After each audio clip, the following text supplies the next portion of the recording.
이번 시간에는 지난 시간 주제를 바로 이어서 진행을 합니다. 그러니까 우리 민족문화 정체성을 새롭게 정립하는 데에서 전통사상을 일단 살피는데, 그중에 역사적으로 가장 비중이 있는 유교에 관해서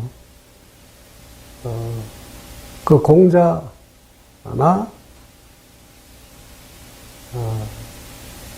초기 유교의 정신들이 무엇인가, 또는 유교의 핵심적인 규범이 무엇인가 하는 이야기를 했었죠. 유교가 몇 천 년이 내려오면서 오륜이라고 하는 걸로 대표되는 윤리 규범을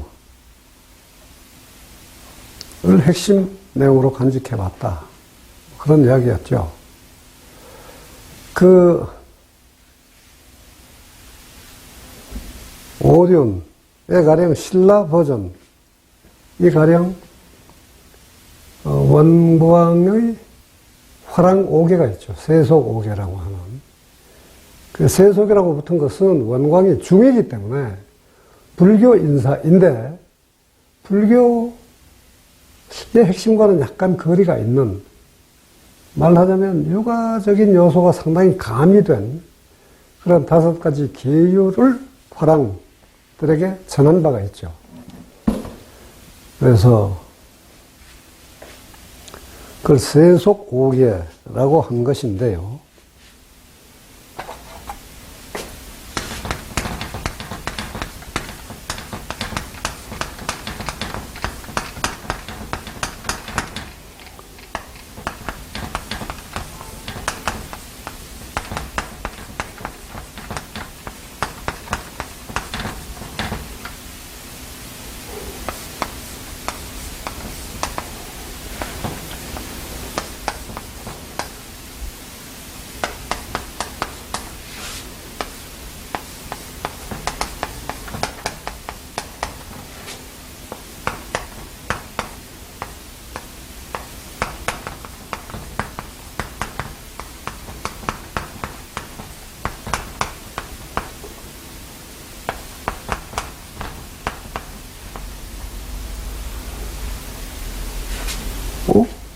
갑자기 하나가 뭐였더라?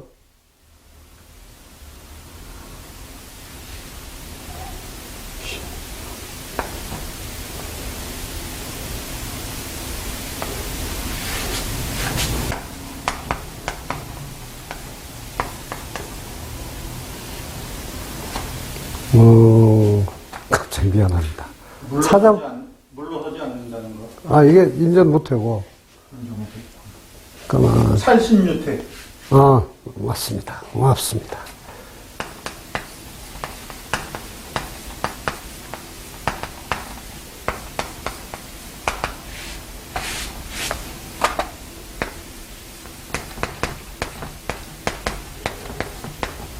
여기 원광이 중이니까 육아적인 것만으로 말하기가 좀 사실 어색한 게 있죠.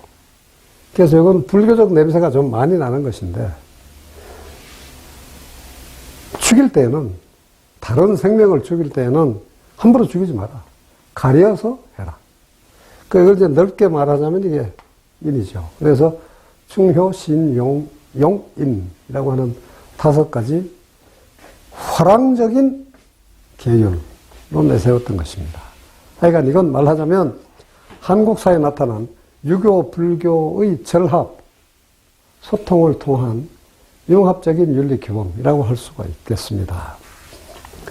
이런 걸로 해서 이제 삼국시대까지를 거쳐왔는데, 삼국시대와 신라시대까지. 이제 고려에 오면 좀 달라집니다. 왕건은 개성의 상업부호, 평민이죠. 귀족이 아닌, 말하자면 성골, 진골이 아닌 신라의 평민이었던 겁니다. 평민 출신이 제왕이 되고, 임금이 혈통적, 배타적 권력 핵심이 아니라 지배 계급의 한 성원인 걸로 지위가 낮춰진 겁니다. 그래서 고려는 초기에는 호족 연합 지배 질서를 가졌던 것입니다. 그리고 4대 임금 왕건의 넷째 아들이었을 겁니다. 그 광종 이후에 과거제라고 하는 게 도입되고 모든 인민이 과거에 응시할 자격을 가지고 거기서 일정하게 자품이 자질이 입증된 사람을 관리로 등용을 했고 그래서 일정하게 승진하면 재상까지 올라갈 수가 있게 됐습니다. 그만큼 상대적으로 평등한 세상이 되었다 그런 이야기죠. 물론 왕족은 고혈통으로 계승이 되는 거니까 그만큼 특수한 지배 계급이긴 하지요. 그러나 왕족을 제외한 어떤 문벌도 특혜 문벌은 원칙적으로 없는 겁니다. 원칙적으로. 실제로 없는 건 아니었지만. 그런 새 시대가 열렸습니다. 그것을 요초화식으로 표현할 때 한국사의 중세의 시작이다 라고 하는 겁니다. 물론 한국사의 중세는 실질적으로는 대충 경애왕 정도 더 거슬러 올라가면 51대가 될 겁니다만 아마 진성여왕 시대 때부터는 이미 체제가 흐트러졌어요. 그래서 진골이 아닌 육두품 출신이 많이 진출을 했고 더구나 좀 더 거슬러 올라가면 진평왕, 선덕여왕, 진덕여왕 요게 28대까지입니다만 그 곧바로 뒤에 29대 무열왕 김춘추인데요. 그 진덕여왕까지가 성골이었고 성골은 거기서 끝났습니다. 김춘추부터는 순수 왕족끼리의 혈통의 후손들은 절멸하고 진골 많이 남았기 때문에 진골이 임금이 되어갑니다. 그리고 주로입니다. 주로 김씨 문벌이 왕위를 계승해 갔죠.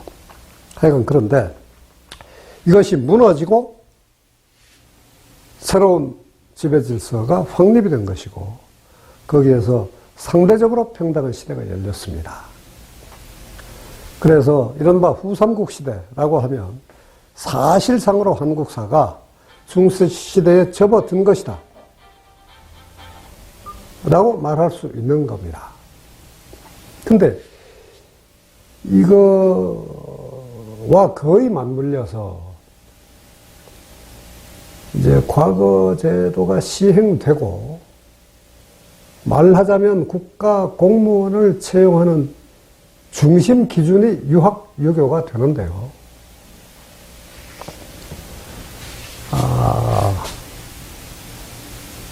이때 이제 아직은 유교가 배타적인 지배 사상, 지배 이데올로기는 아니었습니다. 그러나 정치적인 엘리트를 충원하는 중심 기준이 유교가 된 만큼 유교의 지위가, 사상으로서의 지위가 더 올라가는 겁니다.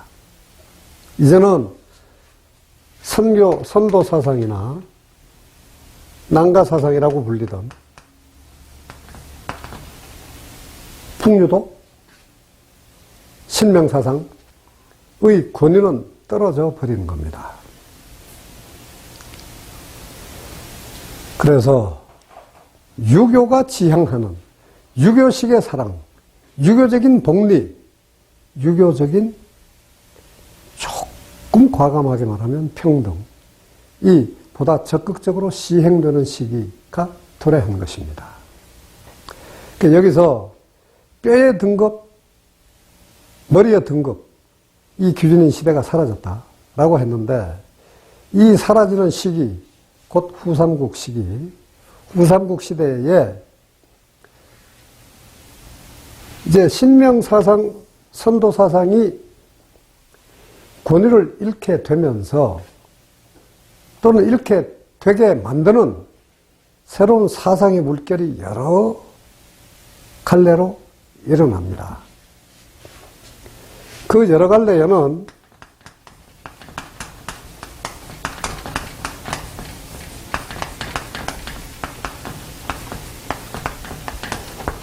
유교, 불교, 풍수사상 등이 한꺼번에 작용을 하는데요.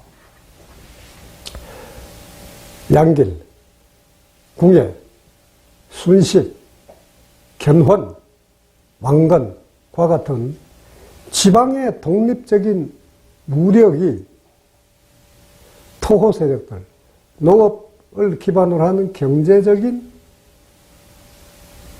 호족 세력들과 결합해서 중앙왕실 정부를 무너뜨리는, 그에 저항하는 운동들이 한 세대 이상 계속이 되는 겁니다.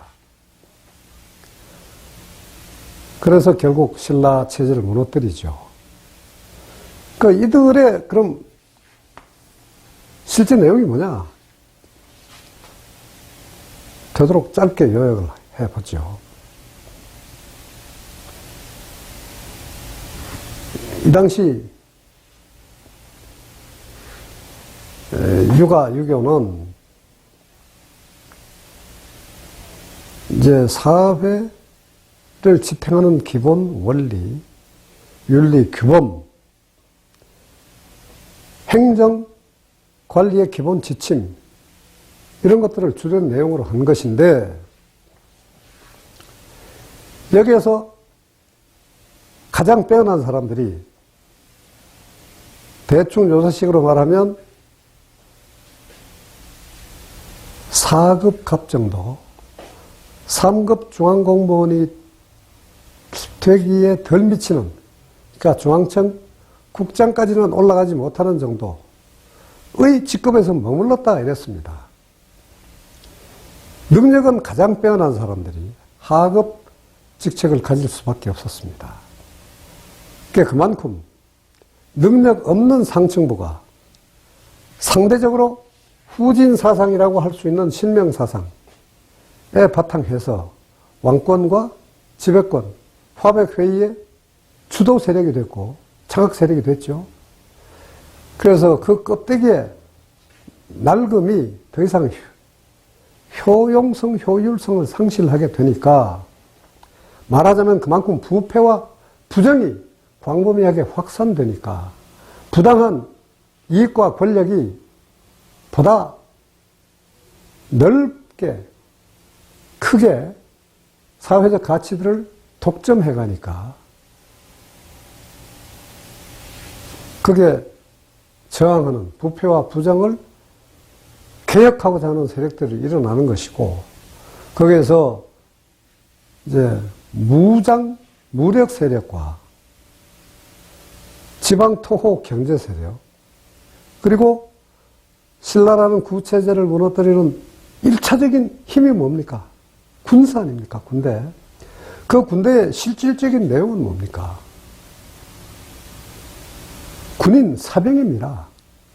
그 사병은 실제로는 농민들로 채워졌죠. 이 농민, 이게 기본입니다. 이와 함께 천년이 지속된 신라라고 하는 오랜 전통 있는 체제를 무너뜨리기 위해서는 새로운 비전, 새로운 사회의 청사진, 국가의 새로운 모습, 새로운 설계도를 제시하지 않을 수가 없습니다. 거기에 크게 두세 가지가 작용을 한다 이겁니다. 가장 좁게는 국가 권력 기구를 개혁하고 재편하는 새로운 그림을 그리는 역할을 수행하는 지식 집단이 있는데 그것이 바로 유교 지성입니다. 그리고 성골, 진골의 뼈다귀의 등급, 뼈대의 등급으로 귀족이 결정되는 것은 무효다 라고 하는 새로운 사상이 설득력 있게 제시가 되는데 그것의 주된 원천이 불교입니다. 이 당시 불교는 좀 특이한 거였는데요.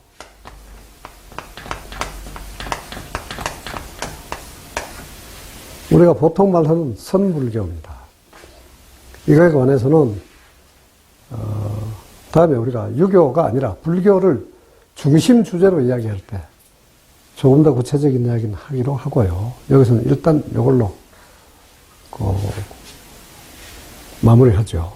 그러니까 고려라는 새로운 왕국을 건설하는 청사진을 제시하는 양대 지성 집단이 하나가 유교이고,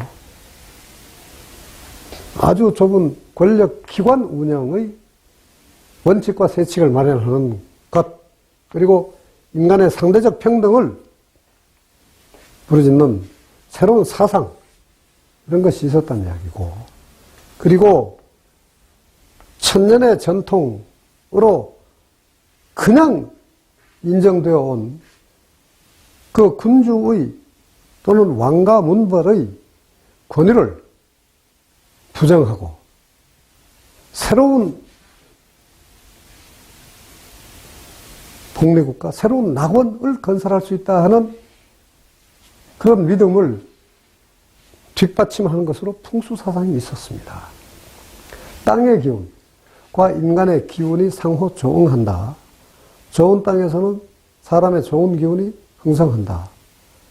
나쁜 기운에, 땅의 기운이 나쁘면 가령 사찰을 짓는다 하는 등으로 해서 그것을 좀 순하게 만들고, 그래서 인간의 삶에 해롭지 않을 방식으로 토지를 건사한다. 그리고 좋은 기운이 있는 땅을 찾아서 그쪽에서 살아간다. 이런 것입니다.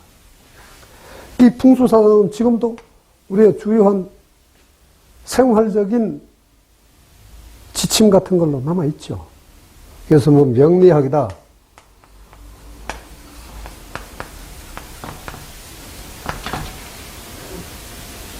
음양학이다, 오행학이다, 뭐 역학이다, 이런 다양한 이름으로 불리고 있지만 그 전부 비슷한 것들이죠. 한국사에서는 신라 말기에 이것이 가장 본격적으로 왕성하게 일어났다고 볼 수가 있습니다. 하여튼 이러한 사상들이 무력과 지방 토호들 경제 세력, 그리고 농민이라고 하는 군대라고 하는 실질적인 신세력과 결합해서 물리적인 세력과 이데올로기 세력이 결합함으로 해서 혈통지배의 고대 체제를 종식시킨 겁니다. 그래서 고려를 일으키고 신라를 멸망시켰습니다. 그래서 새롭게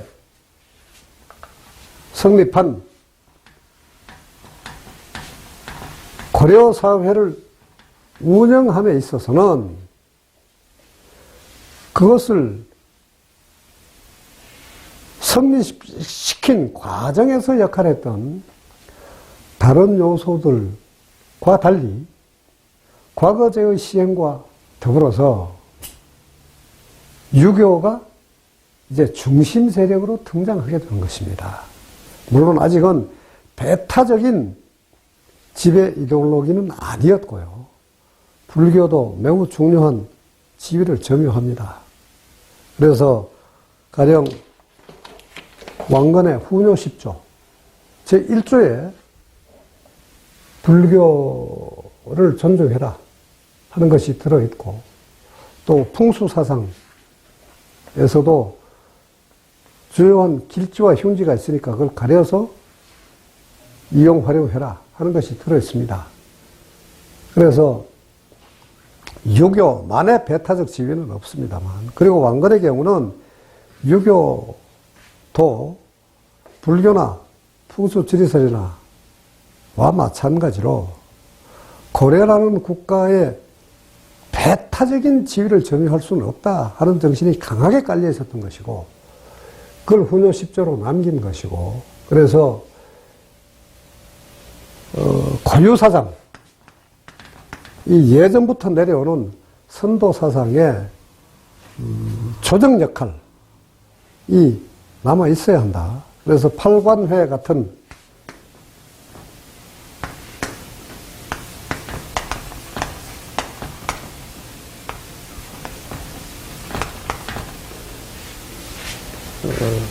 그 행사를 줄이지 말고 계속 이어나가야 한다. 그런 이야기를 하기도 했습니다. 그러나 어쨌건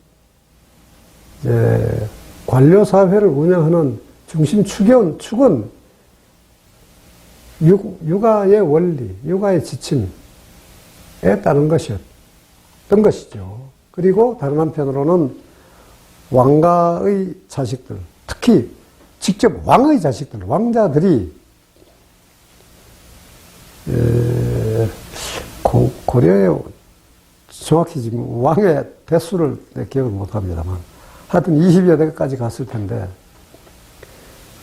그 각 역대 왕마다 그 아들 중에 한 명 정도는 승려로 내보내는 것이 거의 관례화되었어요. 그만큼 불교가 지배계급의 부차적인 세력으로 기능을 했다. 뭐 그런 이야기이기도 합니다. 그러나 어쨌건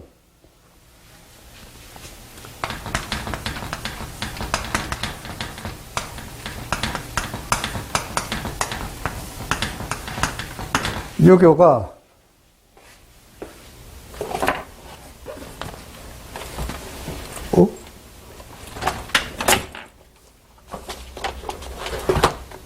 새 왕조 권력 기구 운영의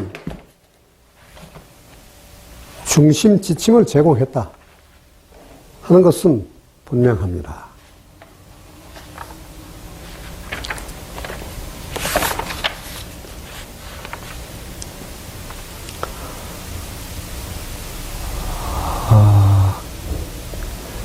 초기에 호족 연합 권력으로서 이 지배 계급 속에서의 조화, 사실은 갈등과 타협이죠. 그리고 안정을 유지했던 고려 왕조가 4대 광종의 개혁으로부터 이제 실질적인, 말하자면 새로운 아이덴티티를 형성하게 되는 것인데요. 거기에 한 중요한 인물과 사건으로 최승로의 시무 28개조라고 하는 게 있습니다. 최치원이 신라 말기에 시무 10조라고 하는 걸 내세운 적이 있는데요.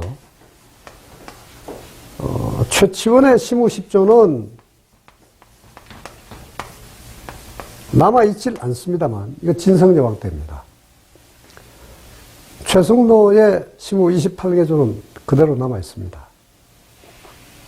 물론 남아있지 않은 최치원의 시무 10조도 그 중에 어떤 거는 짐작할 수가 있어요.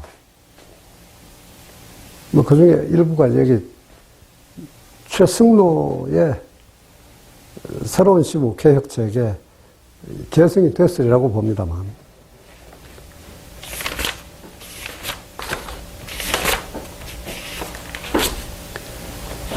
그래서 이 광종의 개혁은 크게 보면 두 가지라고 할 수가 있죠. 하나가 신분제도의 혁파 또는 정비이고, 또 군대 세력의 재정비이기도 하고, 또 하나가 국가 재정 체계의 재확립입니다. 뭐 그렇게 따지면 세 가지네요. 그러니까 신라 체제를 무너뜨리는 데에 기여했던 많은 무력이 고려 왕조에 와서는 이제 이게 사적인 무력이 되지 않습니까? 국가의 공권력으로서의 군대가 아니란 말이죠. 그것은 해체되어야만 합니다, 사실은. 그러나 왕건, 태해, 정종 때까지 그것이 해체가 되지는 못했어요.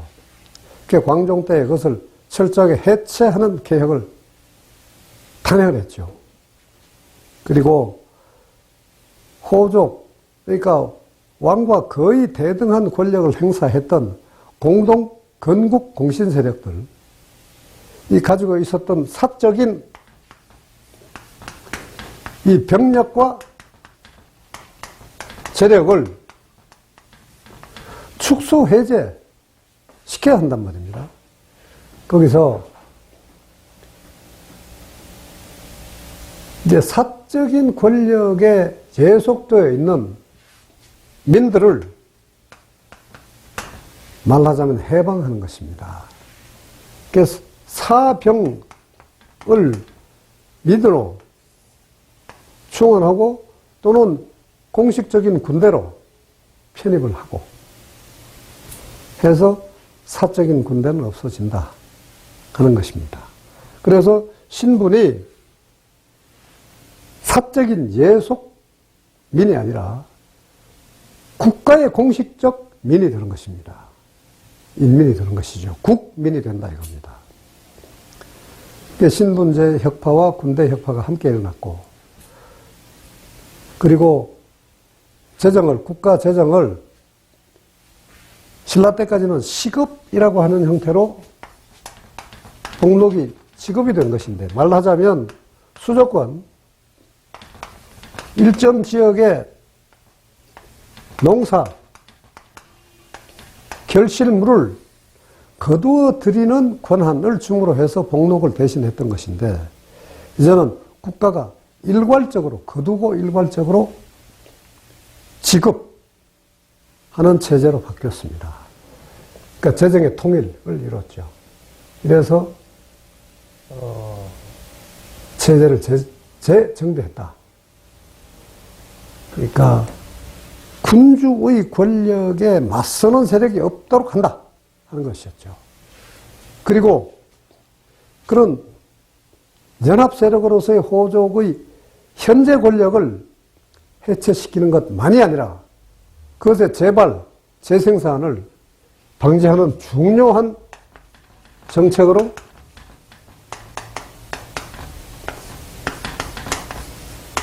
과거제가 시행되게 된 겁니다. 그래서 국왕이 직접 임명하는 관료로 통일시킨 겁니다. 모든 관료는 혈통에 의해서도 아니고 아버지나 조상들의 공적에 힘입어서도 아니라 오로지 자신이 닦은 지식, 무예, 기술, 덕성, 행정 처리 능력 이런 걸로 해서 지위를 부여받게 된 겁니다. 그래서 결국 과거 출신의 관료들은 형식상 말하자면, 명분상으로 보자면 다 직접 군주의 신하가 되는 겁니다. 군주 아닌 상자는 없게 되는 것이죠.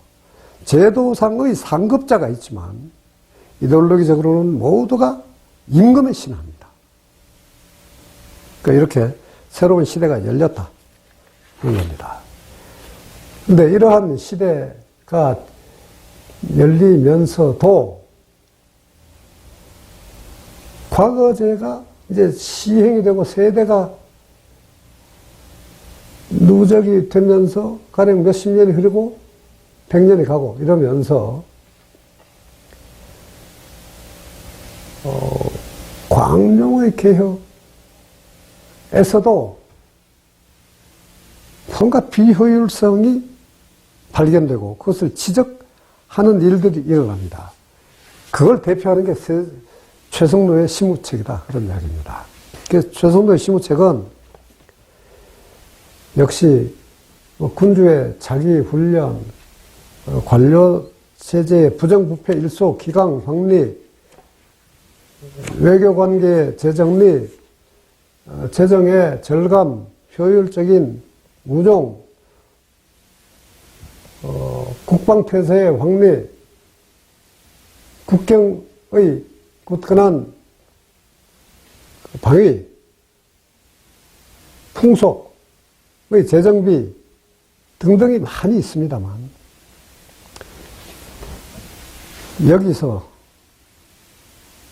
압축하자면 최승로가 요구한 것, 최승로가 제시하고 그게 결국 받아들여집니다.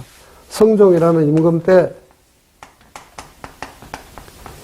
세상을 지낸 사람인데, 이제 왕건의 훈요 10조 만큼은 아니지만 그것에 걸맞게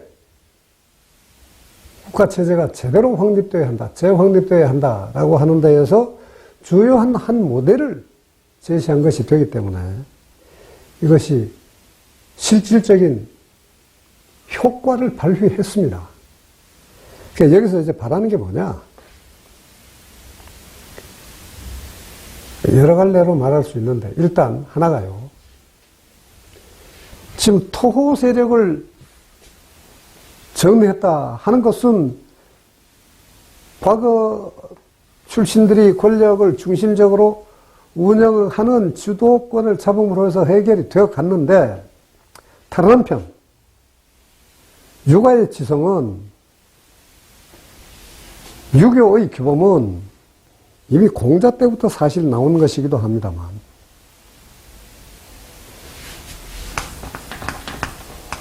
한편으로는 의용적이긴 한데, 그러니까 공적으로 임금이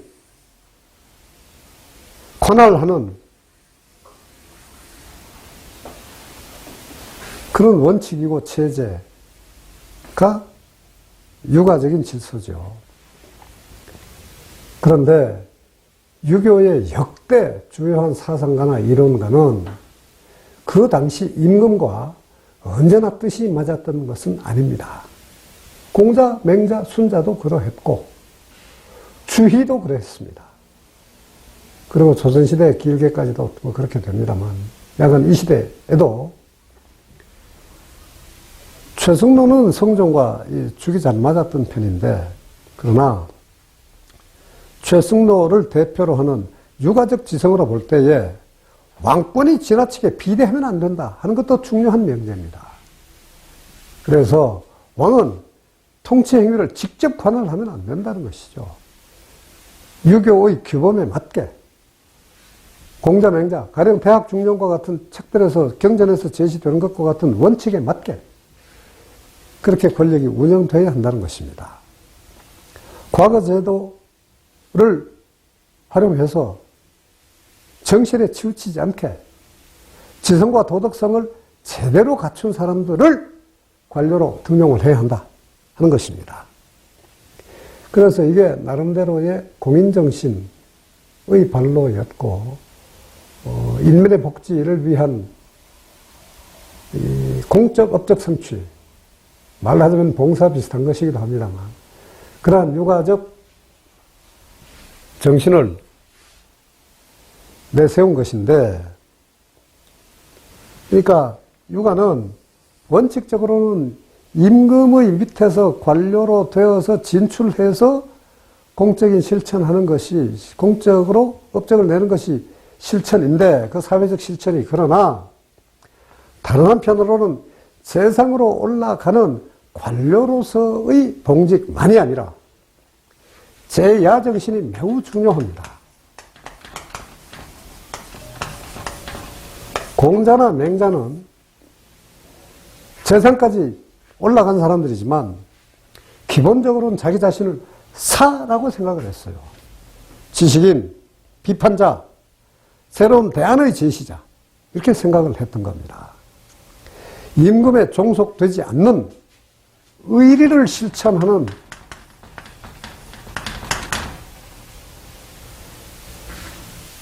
지성의 현신이고 도덕성을 체현하는 사람이다, 이렇게 생각을 했던 겁니다. 최승로 또한 자기 자신이 재상까지 올라갔지만 임금에 종속되는 충성하는 신하로서만이 아니라 국가체제를 길게 책임지는 육아적인 의리, 윤리, 규범을 안정되게 확립하는 그런 파수꾼으로서의 임무를 자임했습니다. 그런데 이것이 다른 한편으로 보면, 그러면서 또 하나, 후조 10조 이래로 고려 왕조는 불교와 매우 친화적인 관계를 유지했단 말이죠. 그래서 불교가 사실상 관료에 준하는, 그러니까 지배 계급의 넓은 의미에서 속하는 그런 지위를 갖게 됐습니다. 그래서 가령 국사,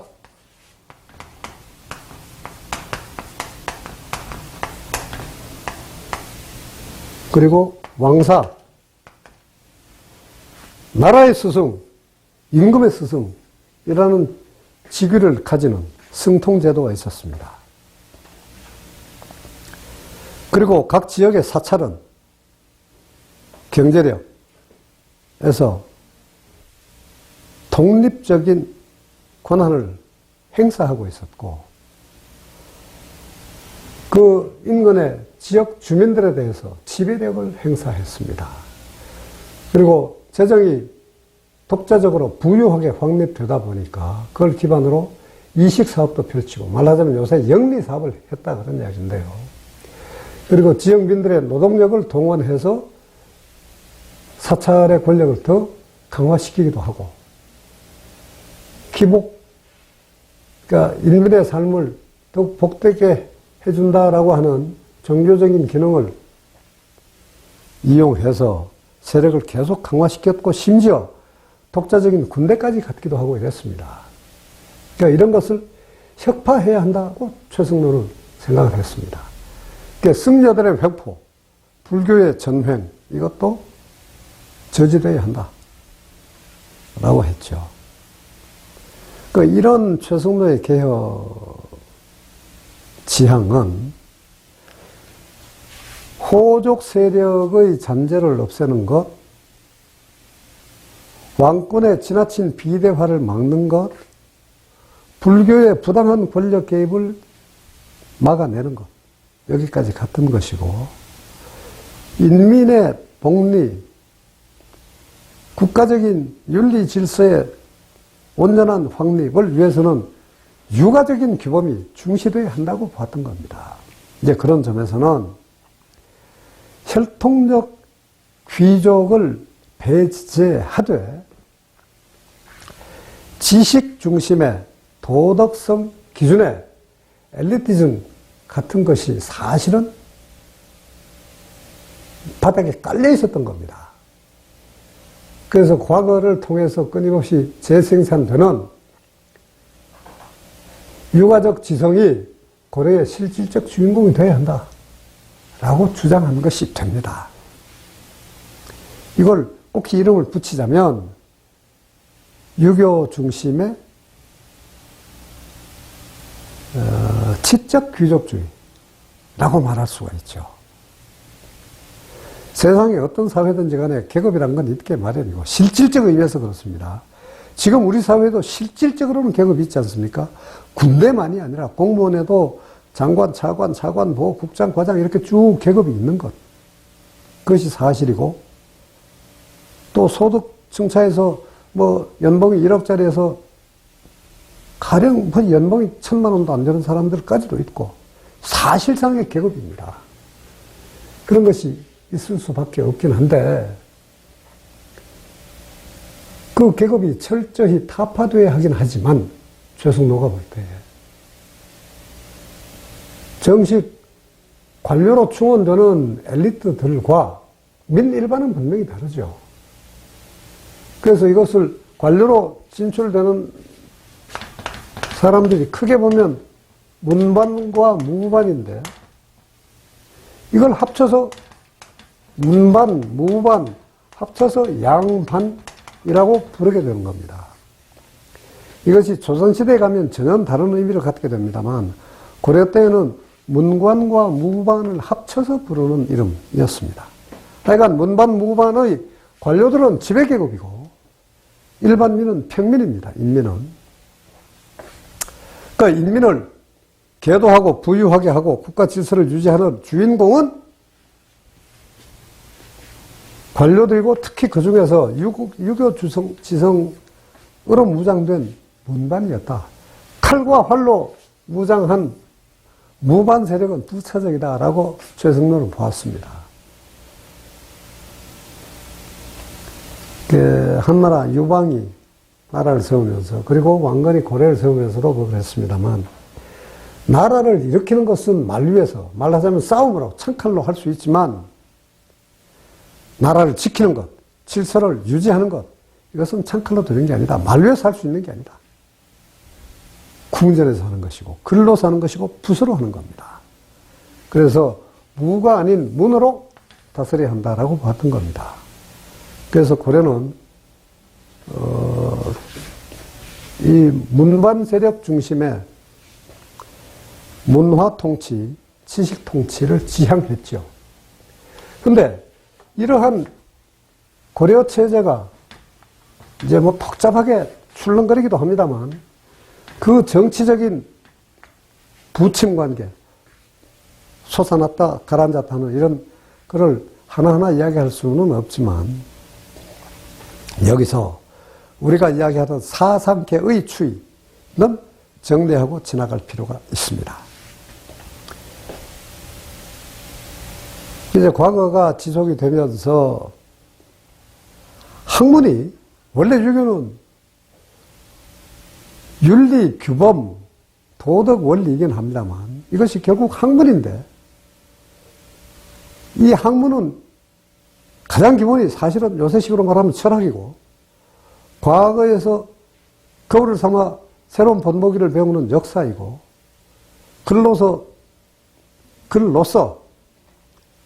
여러 가지 안을 제시하고 아름다움을 창출해내고 하는 문학이고 이런 것인데 그 중에 핵심은 사실은 의리를 밝히는 철학이죠.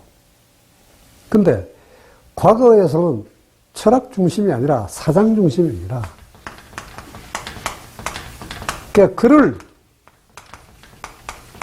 지어내는 사람의 생각이나 느낌을 이쁘게, 체계 있게, 깔끔하게, 반듯하게 표현해내는 글 만들기 힘이란 말이죠. 이것이 과거의 중심이 되다 보니까 공자, 맹자의 정신, 시경서경의 이 훈화, 교훈 이런 것 보다가는 아름다운 문장 만들기가 중심이 됐다. 말하자면 그만큼 학문으로서의 유교 유학이 절악, 퇴보, 타락한 겁니다. 이러한 경향이 지속되면서 과거가 사실 매우 건실한 지성 도덕성 중심의 엘리트 대양, 엘리트 찾기, 엘리트 충원의 통로만이 아니라 어느 정도 갇힌 통로가 됐죠. 그러니까 여기서 유교의 자기 반성이 일어나고 변화 모색이 운동으로 펼쳐집니다. 그 사이에 물론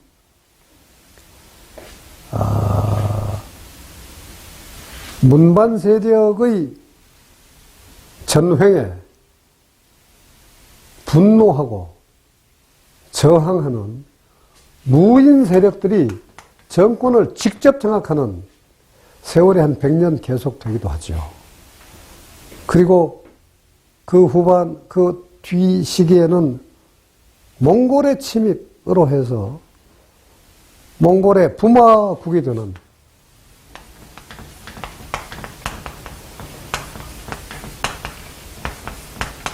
몽골 왕족의 딸들을 고려 임금의 왕비로 맞아들이는 그런 나라가 되기도 했습니다. 이 부마국이라고 한 건 이중적 의미가 있는데요. 결국 사위의 나라 아닙니까? 사위도 어디다 이렇게 보면 결국 아들나라입니다. 그러니까 신하국이라는 이야기가 되어버리는 것이죠.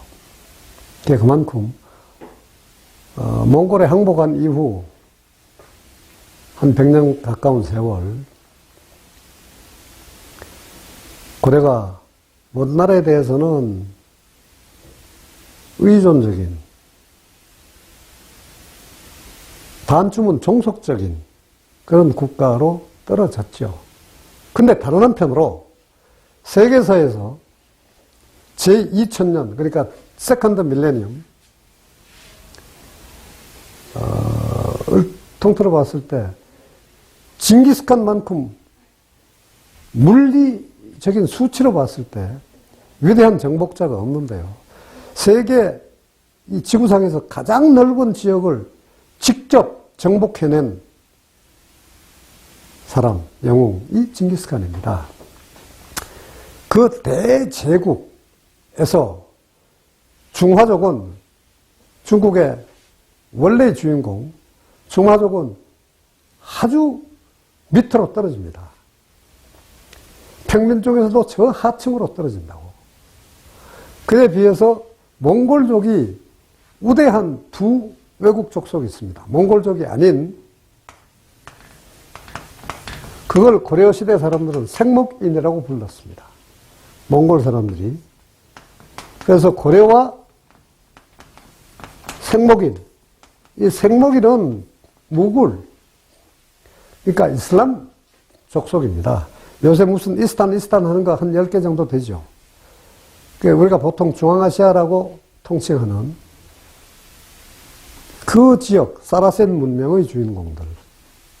과 고려라는 이 두 외국 민족은 몽골로 봤을 때 외국 종족 중에서는 우대할 족속으로 규정이 됐어요. 그래서 중간 지배층의 지위를 점했습니다. 그러니까 부마국이라고 하는 고려의 위치는 고려 자신의 역사, 신라, 고구려, 부여, 조선으로 올라가는 그 역사로 볼 때는 치욕적인 시기였지만 몽골 대제국의 그 당시 국제 사정 상황으로 보면 특수한 외국이 됐던 겁니다. 상대적으로 우대받는 외국이다. 그런 이야기입니다. 그런 점에서 몽골의 부마국이라고 하는 것을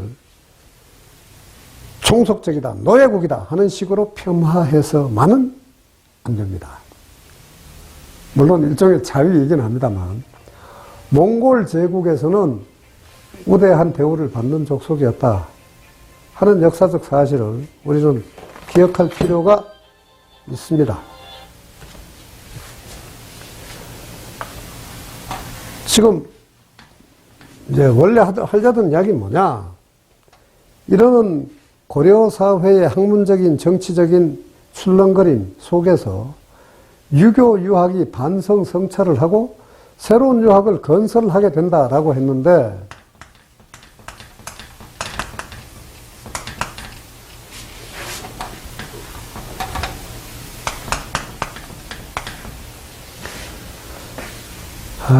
그게 이제 몇 인물을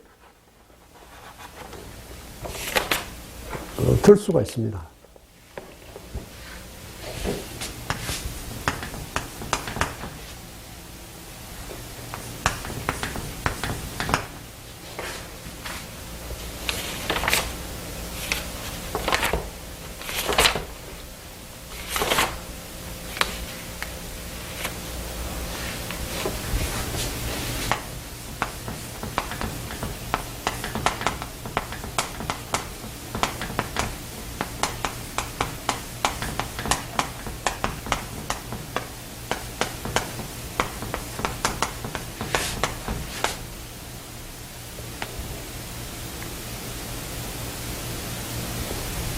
갑자기.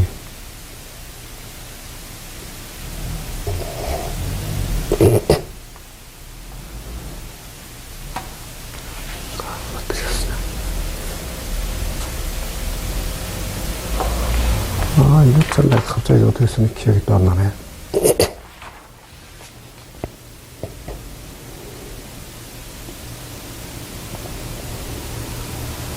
곱자가?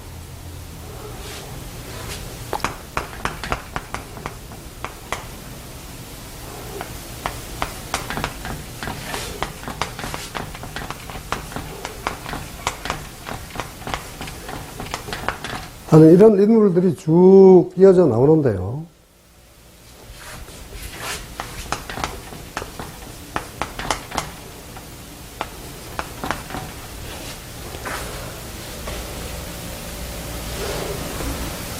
이 사람들이 사제관계로 해서 쭉 그냥 계승되어 가는 그런 사람들은 아닙니다만, 이제 고려 유학이 사장학으로 떨어지면서 말하자면 타락하고 건전한 이 사회관리, 사회지도 이념으로서의 기능을 많이 상실하게 되는데 공명의 정신을 시대에 맞게 되살리는 건전한 지도 이념으로 새롭게 태어나도록 하는 데에 기여한 몇 인물들이 있다.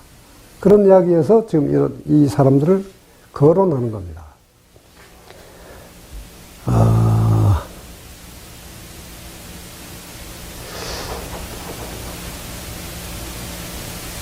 이들은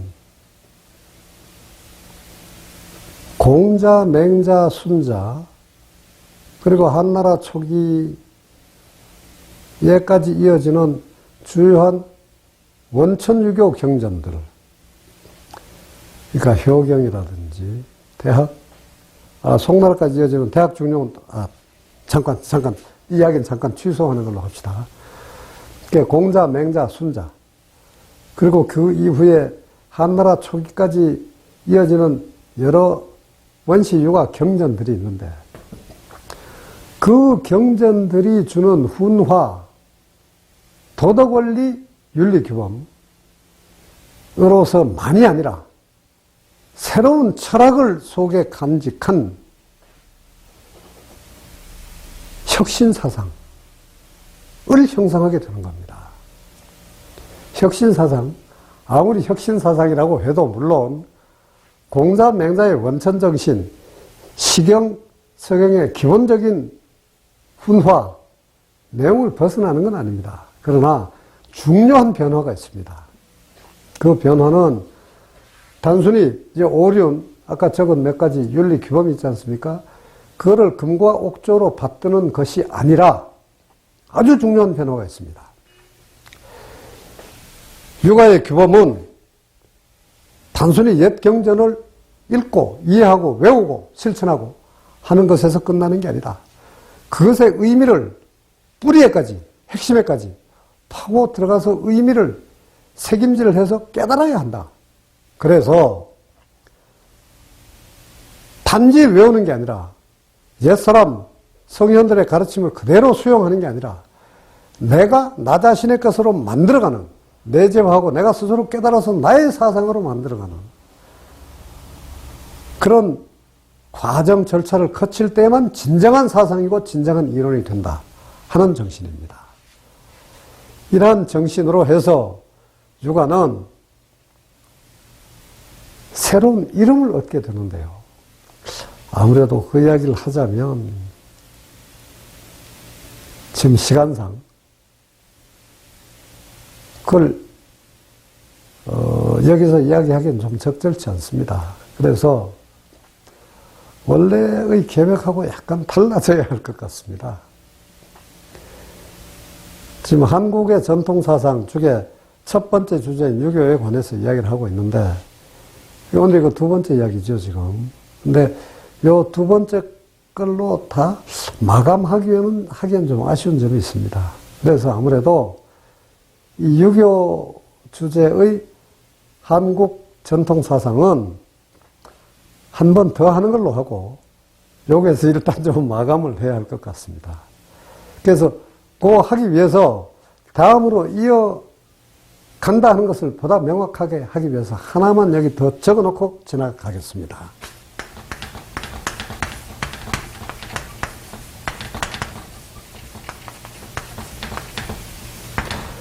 고려 말 이후에 대충 13세기 후반부가 됩니다만 그때부터 고려 말의 유학은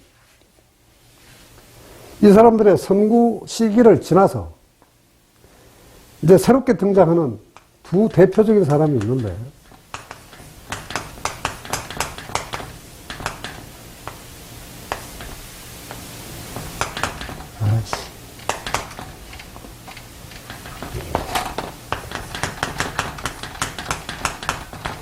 이색 그리고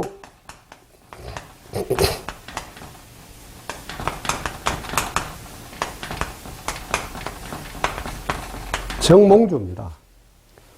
이런 사람들에 이르기까지, 그러니까 최충에서 정몽주에 이르기까지, 이 사람이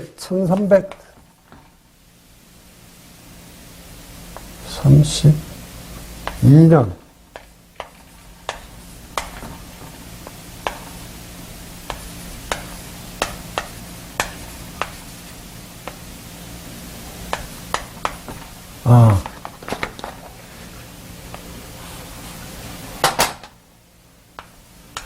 정몽주가 1337년생입니다. 최충에서 정몽주에 이르기까지의 고려적인 유학의 발전, 이 조선의 건국 정신을 직접 대표하는 새로운 유학 사상, 성리학을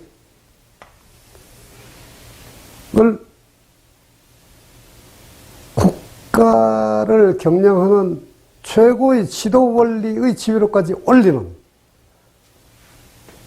그런 역사적 과업을 개성해서 수행해왔다. 그렇게 볼 수가 있습니다. 그래서 한국사를 장식하는 유교에서 초기 삼국시대 행정정비, 국가체제 재정비, 또 외교관계의 체계화, 이런 기능을 거쳐서 국사찬술 같은 이런 기능을 거쳐서 고려에서는 과거 제도를 통해서 행정 엘리트를 배출하는 것으로까지 나아갔는데 조선시대에 들어서면 좀 더 다른 기능으로까지 확장됩니다. 그 이야기로 넘어감으로 해서 우리 시대에 이어지는 한국적인 유교 정신의 내용을 좀 더 또렷하게 밝힐 수 있을 겁니다. 그래서 일단은 오늘 여기서 그 예고편을 이야기하는 걸로 끝내고요. 유교 이야기의 세 번째 것. 우리 한국 문화 정체성 재정립의 모색이라는 큰 주제에서는 네 번째 이야기, 다음 이야기로 이어가도록 하겠습니다. 오늘 이야기는 일단 여기서 끝냈습니다. 예, 고맙습니다. 다음에 봅시다.